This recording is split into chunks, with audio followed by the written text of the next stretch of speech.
Olá, sejam bem-vindos. Esta é mais uma edição do programa Palavras Consoladoras, que trata dos conteúdos da doutrina espírita baseados no Evangelho de Jesus, seus exemplos e seus ensinos. Durante 15 minutos estaremos em sua companhia.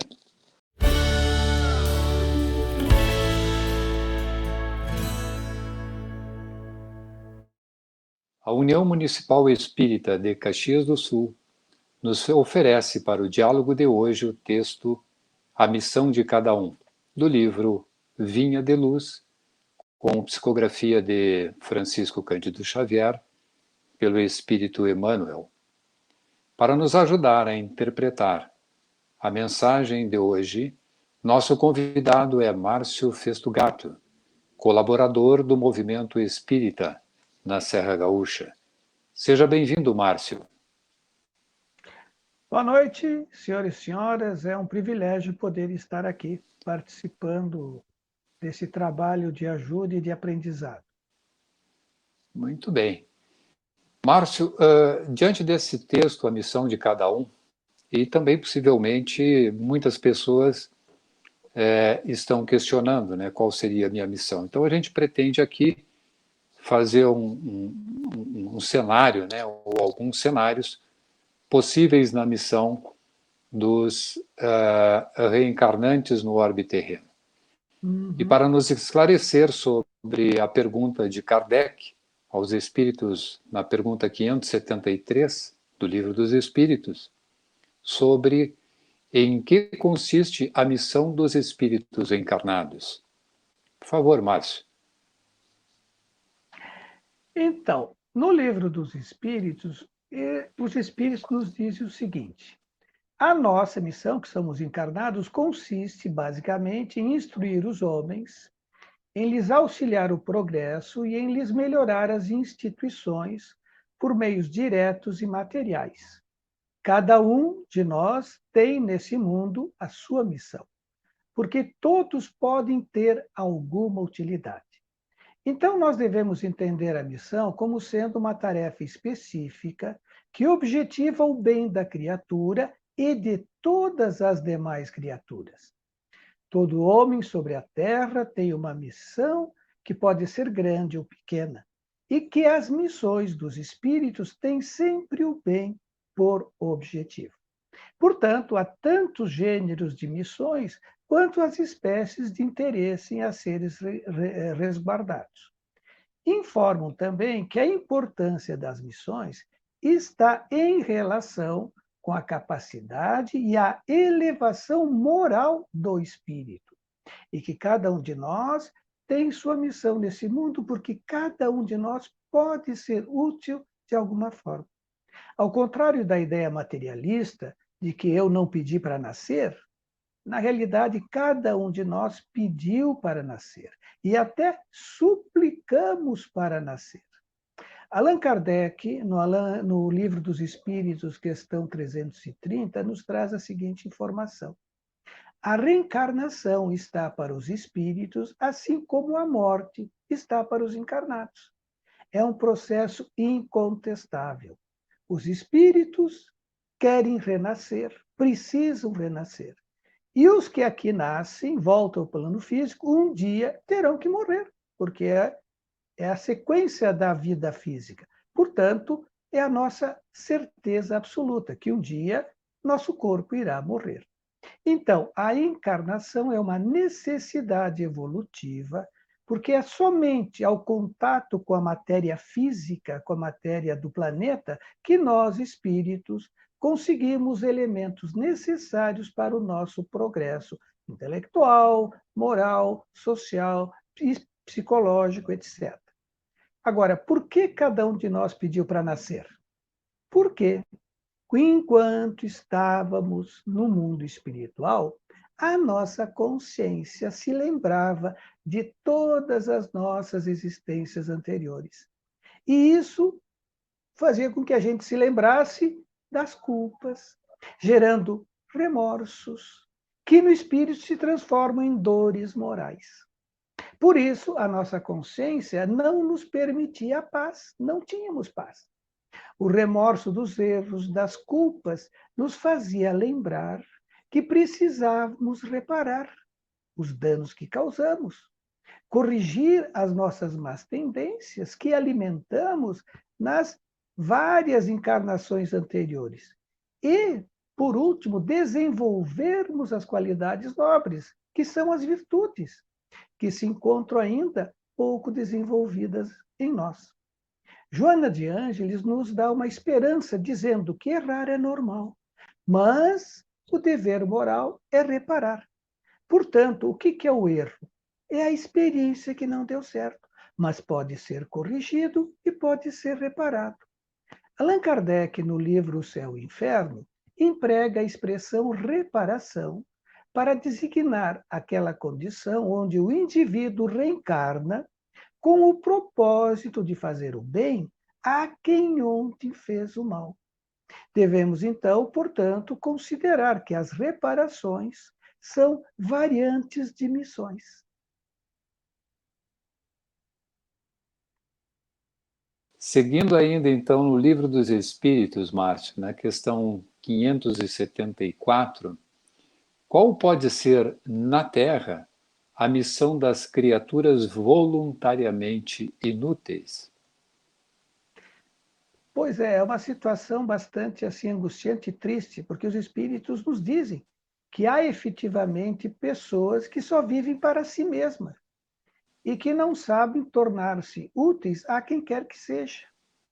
São pobres seres dignos de nossa compaixão, porquanto espiarão duramente sua voluntária inutilidade, começando muitas vezes a corrigenda já nesse mundo, pelo aborrecimento e pelo desgosto que a vida lhes causa. No livro O Céu e o Inferno, Allan Kardec nos traz a experiência de um espírito chamado Angeli, que ele intitulou Nulidade sobre a Terra. Esse espírito se apresentou com esse nome numa reunião em que Allan Kardec fazia pesquisa sobre a mediunidade nas conversas com os espíritos e perguntou a esse espírito: arrependei-vos de vossas faltas?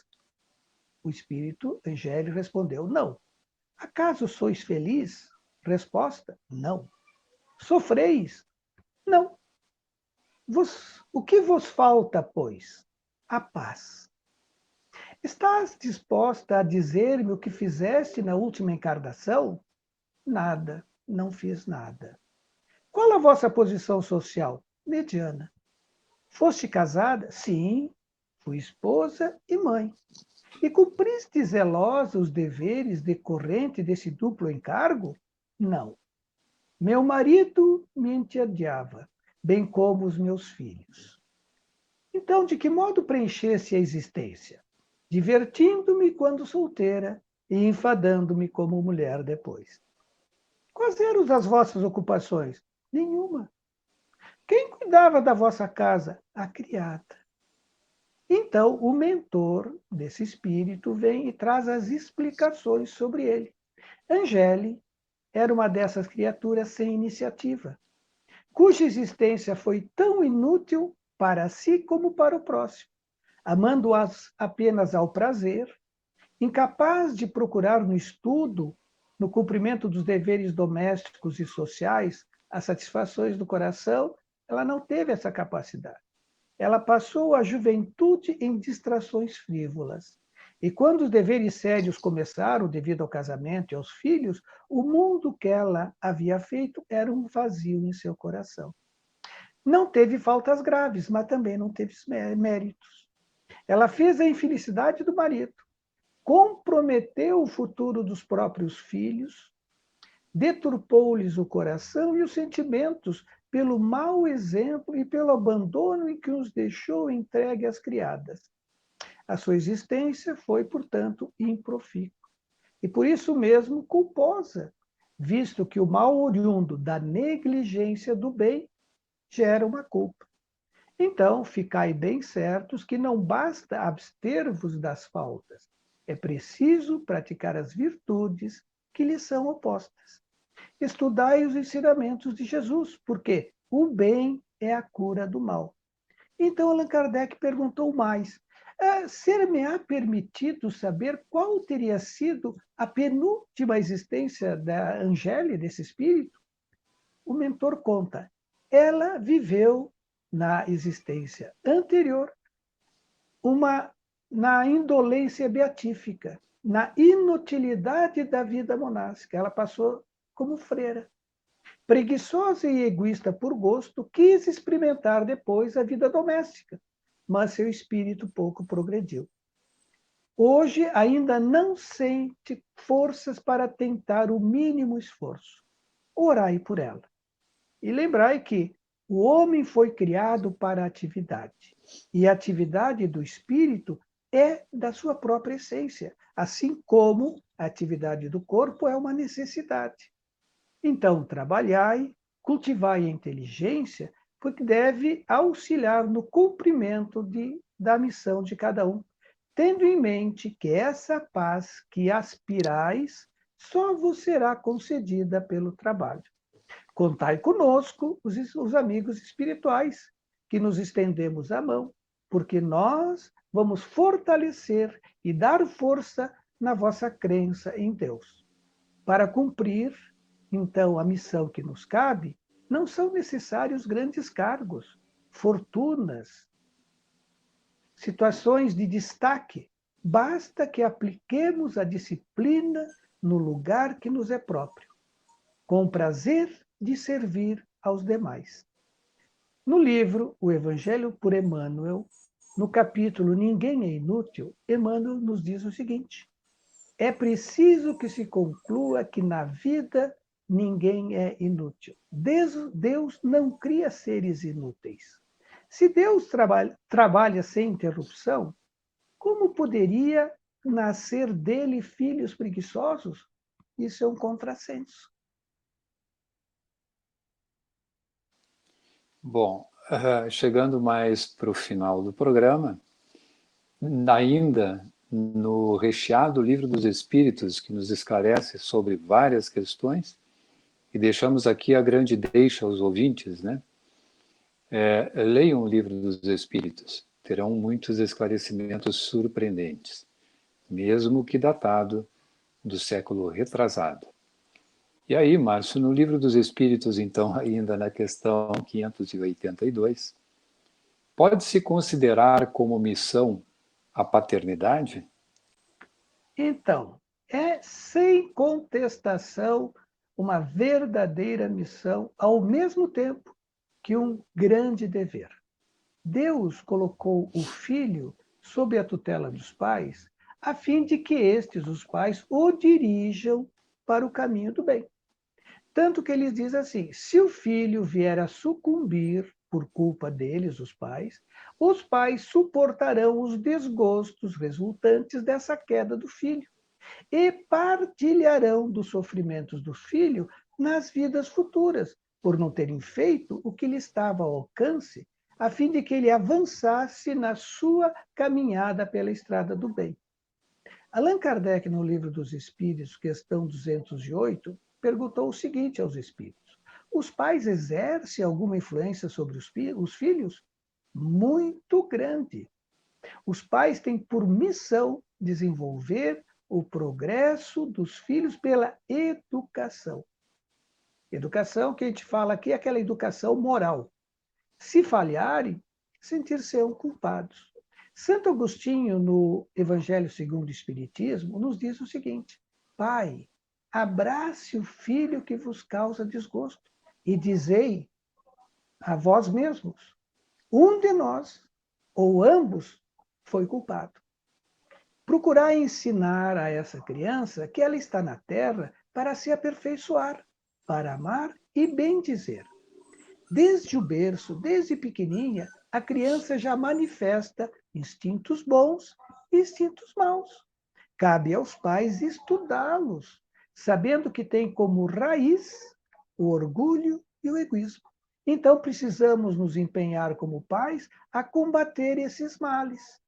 Quando os pais fizeram tudo o que deviam pelo adiantamento moral de seus filhos, mas não conseguiram, não se deve censurar. E não precisam se acusar, podem ficar com as suas consciências tranquilas. Joana de Ângeles acrescenta o seguinte: ser pai ou mãe é uma missão que cada um de nós solicitou antes de nascer. Não foi imposta, foi solicitada. Uma missão de receber e amar os velhos amores das existências anteriores, mas também os antigos inimigos das existências anteriores. A nossa missão é ajudá-los nas suas caminhadas, sabendo que não somos donos deles, somos irmãos. Tentar orientar as suas escolhas, mostrando quais as consequências e as responsabilidades. Tudo nos é permitido, mas nem tudo nos convém.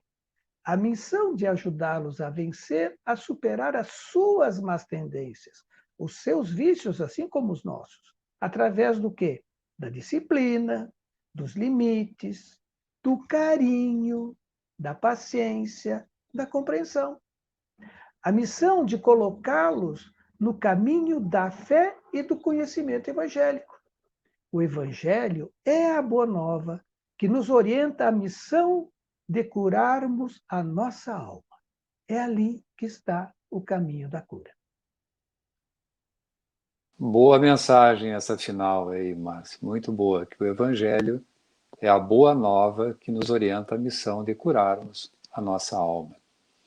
Então, nós agradecemos a valiosa contribuição do nosso irmão Márcio Festugato, desejando aí que as bênçãos a todas as famílias, né, que estão nos escutando. Muito obrigado, Márcio. O agradecimento é meu, porque o privilégio também é meu. Agradeço muito a oportunidade. Muito bem. Agradecemos então aos nossos ouvintes e até o próximo encontro.